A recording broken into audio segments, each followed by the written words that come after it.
In the mid-90s, hip-hop was divided. East Coast against West Coast, tension so high a single insult could start a war. Then Biggie was asked to rate West Coast rappers, and when he got to E-40, he gave him a 0. And from a scale from 1 to 10, you know what that man gave me? A 0, bro. That one number almost lit the fuse on a coast-to-coast explosion, and it's only the first name on E-40's list of 6 artists he's clashed with most. Let's kick off with the artist we just mentioned. Number 1, the notorious Biggie. To truly understand why this clash between E-40 and the notorious Biggie carried so much weight, you have to step back into the mid-90s, a period in hip-hop where the music was inseparable from geography, loyalty, and identity. This wasn't just about who had the better beats or sharper rhymes. Every lyric, every interview, and every magazine quote was loaded with meaning. At the time, the East Coast-West Coast rivalry wasn't just simmering, it was boiling over. Tupac and Biggie were the faces of two coasts locked in a cultural and, at times, personal battle. Death Row and Bad Boy weren't just record labels. They were banners in a war for respect, dominance, and legacy. E-40, meanwhile, wasn't just another West Coast rapper trying to make a name for himself. A 0, and I'm a platinum artist at the time. A 0. By the mid-90s, he was already a pillar of the Bay Area scene, a man who had built his own lane with an unorthodox flow, a rich catalog, and a reputation for introducing slang that would seep into the wider hip-hop vocabulary. Songs like Captain Save a Ho and Sprinkle Me weren't just hits, they were cultural markers in Northern California. He was Vallejo's pride, a man who had achieved the rare feat of becoming a local legend and gaining respect from pockets of the East Coast too. So when word got out that Biggie, during a Canadian magazine interview, had been asked to rate West Coast artists and gave E-40 a 0, it wasn't just shade, it was public humiliation. A 0 wasn't a lukewarm, "I'm not feeling his style." It was a statement that said, in front of the world, this man has no value in the game. For someone as deeply rooted in Bay Area pride as E-40, and for a coast already feeling the sting of East Coast dismissal, it landed like a slap in the face. And this wasn't happening in a vacuum. Just months earlier, tensions between Tupac and Biggie had reached a fever pitch, with diss tracks like Hit 'Em Up turning private grievances into national headlines. The West Coast was on high alert, and every perceived disrespect was magnified. In that climate, Biggie's 0 could have easily been interpreted as part of a larger pattern, another East Coast heavyweight taking shots at West Coast talent. Then came the Sacramento incident. Biggie was booked to perform at what he believed was a legitimate concert in Northern California, but E-40 would later insist the event was fake, that he had nothing to do with it. Still, on the night of the show, his phone rang. On the other end was someone with a tone that carried more threat than curiosity, telling him they had Biggie Smalls right there and asking what he wanted them to do about it. In Sacramento, they called me like 11 at night.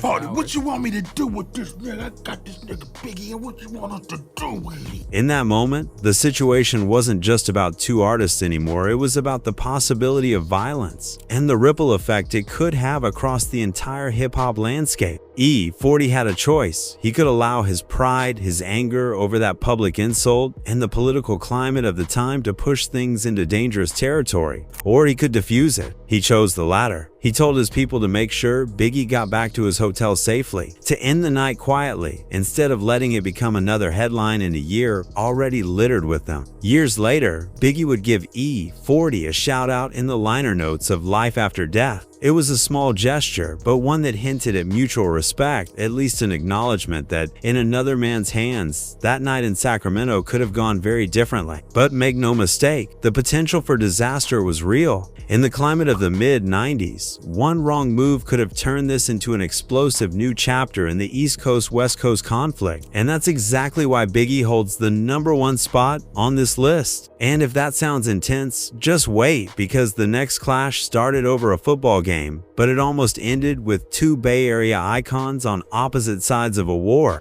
Next is number 2, Richie Rich.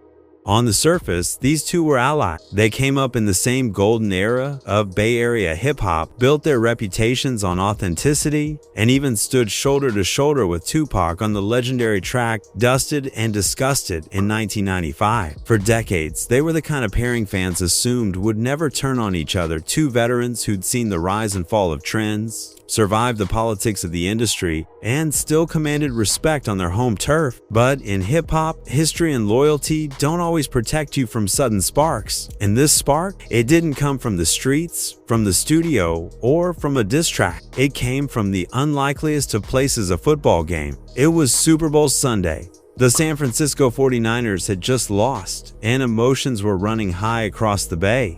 Richie Rich, a die-hard Raiders fan, decided to jump online and have a little fun. And then when they lost, I took it upon myself to put a post up that was hoorah. He posted a jab aimed at a couple of friends he'd been going back and forth with about Niner Gang pride. In his mind, it was harmless sports banter, the kind of friendly trash talk that happens every season. But in the post, he tagged E-40, the 49ers' most visible celebrity supporter, and someone who'd been loudly repping Niner Gang culture for years. On that. And when I put the post up, I attached 40's name to it. To Richie Rich, it was just another punchline in the long-standing Raiders versus 49ers rivalry. But when E-40 saw it, he didn't read it as playful. He saw it as a shot not at his team, but at him. In the comments, E-40 fired back with one word that in hip-hop hits like a grenade: snitch. And then under that post, he was like, "Oh, you snitch ass snitch." Now, the weight of that word in rap culture can't be overstated. It's more than an insult. It's a direct attack on someone's credibility, their street standing, and in some cases, their entire identity. Even if it's not meant in the criminal sense, the public perception can be just as damaging. In an industry where reputation is currency, being labeled a snitch, even in jest, is like branding someone with a mark they can't shake off. Richie Rich was blindsided. He didn't brush it off. He went public, firing back at E-40 and demanding he back up the claim. He even gave him 48 hours to produce paperwork, the unspoken challenge being, if you can't prove it, you take it back. And what I tell people is, present some paperwork. I've been in the game my whole life. If you tell on somebody, it's a piece of paper to show. For fans, it was surreal. Two of the Bay's elder statesmen, men who had stood together on iconic tracks, were now trading blows in full view of the world on Instagram. For a moment, it looked like this could spiral into something ugly. Both had loyal fan bases ready to defend their guy, and both had deep ties in the Bay that meant people would take sides fast. But the reality behind the scenes was far less explosive than it appeared online. E-40 eventually clarified what he meant, that he wasn't talking about the streets at all. He was accusing Richie Rich of snitching to the 49er fanbase about his own past as a Raiders fan. In other words, it was sports trash talk, just with a word that carries a lot more weight in their world than it does in a football stadium. Once they cleared the air, things moved quickly toward peace. The very next day, they met in person at a diner, sat down for a long conversation, and recorded their reconciliation. E-40 went on camera to apologize, saying plainly that he couldn't use that word loosely. And like I said, I want to apologize to you, good brother. You know what I'm saying? Man, you know I can't use that word loosely, and I apologize. Richie Rich accepted, telling him it had always been love. They even laughed about the whole thing, turning what had been an online firestorm into a public lesson about miscommunication. Well, it been love. It ain't never been nothing but that, bro. But make no mistake, for that brief window between the Instagram posts and the apology, a decades-long friendship hung in the balance. It was a reminder that in hip-hop, the line between playfulness and disrespect can be razor thin, and the court of public opinion can turn a misunderstanding into a full-blown beef overnight. And if something as simple as a football joke could almost explode, imagine what happens when two kings of the Bay are rumored to be in silent competition. Moving on to number 3, Too Short. This one has always lived in the gray area, never confirmed as an actual beef, but whispered about for years in Bay Area hip-hop circles. Fans couldn't help but notice that two of the Bay's most powerful voices, E-40 from Vallejo and Too Short from Oakland, rarely crossed paths musically during the late 90s and early 2000s. For two men who are both widely recognized as ambassadors of Bay culture, that silence was loud. The Bay Area has always celebrated unity. It's a region that thrives on collaboration, where local slang, dance, and style spread from city to city almost overnight. When you look at the history of Bay music, the biggest names often find a way to work together, even if their sounds or fan bases are different. So when E-40 and Too Short didn't appear on each other's albums during that period, it raised eyebrows. The streets started asking questions. Was it personal? Was it business? Or was it something deeper, a quiet rivalry over who truly held the crown as the face of Bay Area rap?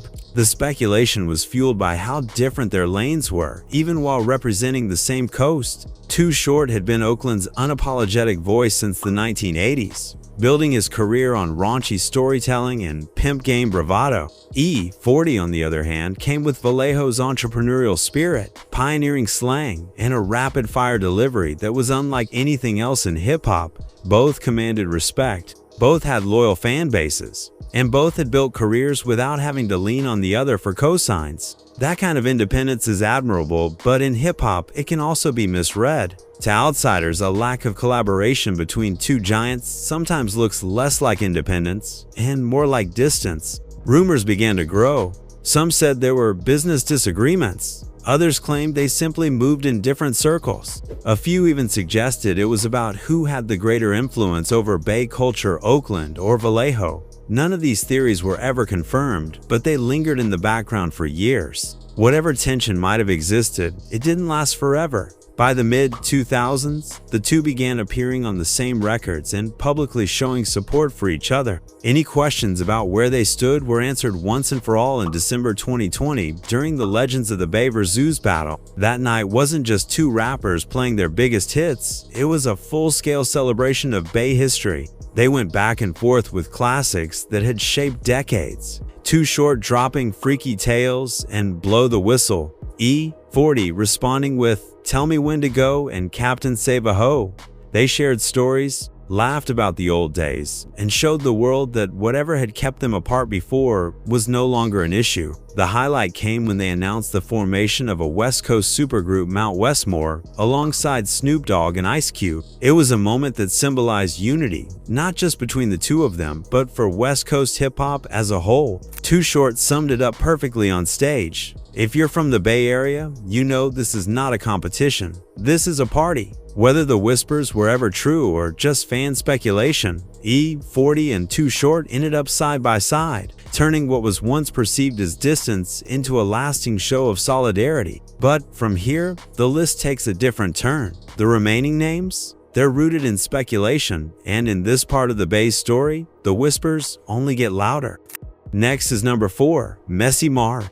This is where we leave confirmed history and step into the realm of rumor and street chatter, and in the Bay Area, those whispers can be just as powerful as the truth. For years, talk has circulated that Messy Marv believed E-40 had quietly blackballed him from Bay Area radio and live shows. According to the speculation, if you found yourself on the wrong side of E-40, certain stages and certain playlists might suddenly become a lot harder to access. Now, there's no paperwork to back this up, no direct confirmation from promoters or radio stations. What there is a pattern of interviews, social media posts, and offhand comments where Messy Marv hinted at fake love from some of the Bay's most respected veterans. He never always named names, but fans connected the dots, and in a tight-knit scene like the Bay, dots are easy to connect, whether the picture is accurate or not. Messy Marv's reputation for being outspoken only amplified these rumors. He's never been one to hold his tongue, especially if he feels disrespected,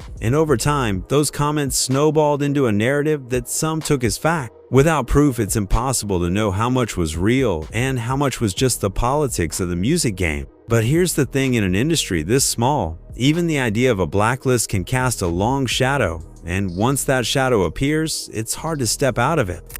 Number 5 is the Lunas, specifically Yukmoth and Numbskull.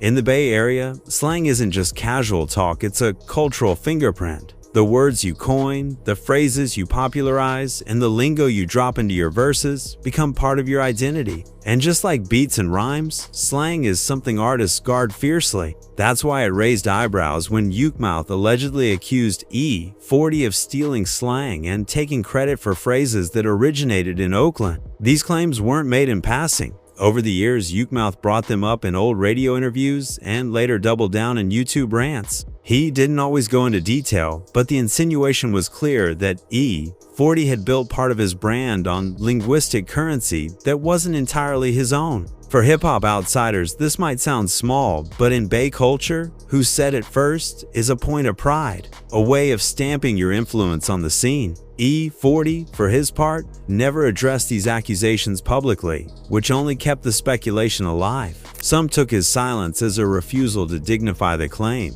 Others saw it as leaving the door open for interpretation. Either way, in a region where slang is as important as sales, that kind of allegation can sit between two artists, like a quiet wedge not loud enough to be called a full-blown beef, but potent enough to create tension. And if you think that sounds petty, the next name shows how even a single offhand comment can spark years of whispers.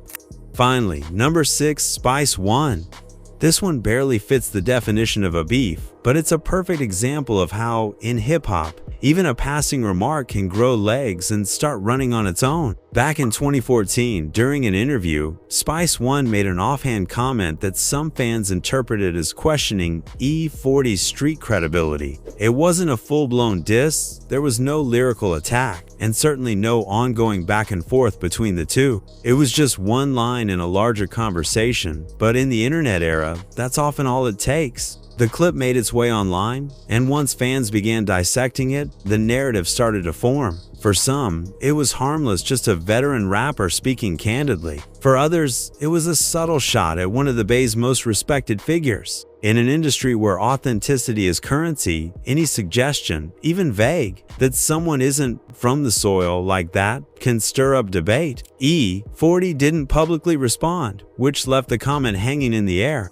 That silence allowed fans and blogs to fill in the blanks, turning what could have been forgotten in a week into a talking point that popped up in forums and comment sections for years. This wasn't a feud that ever escalated, but it shows how quickly perception can snowball into speculation. In hip-hop, sometimes the battle isn't on wax or on stage. It's in the spaces between what's said, what's left unsaid, and what the audience chooses to believe. Looking back at this list, what stands out is how short it really is. For someone who's been in the game since the late 80s, E-40 has avoided the kind of drawn-out wars that have derailed other careers. Still, each name tells a story of pride, misunderstanding, competition, and the complicated dance between respect and rivalry in hip-hop. And if these are the only names we know, it begs the question, who else might be on that list? Just one comment away from making it public. What do you think? Which of these clashes feels like the realest? And which are just Bay Area legends that grew in the telling? Drop your thoughts below, because in this game, the stories never really end.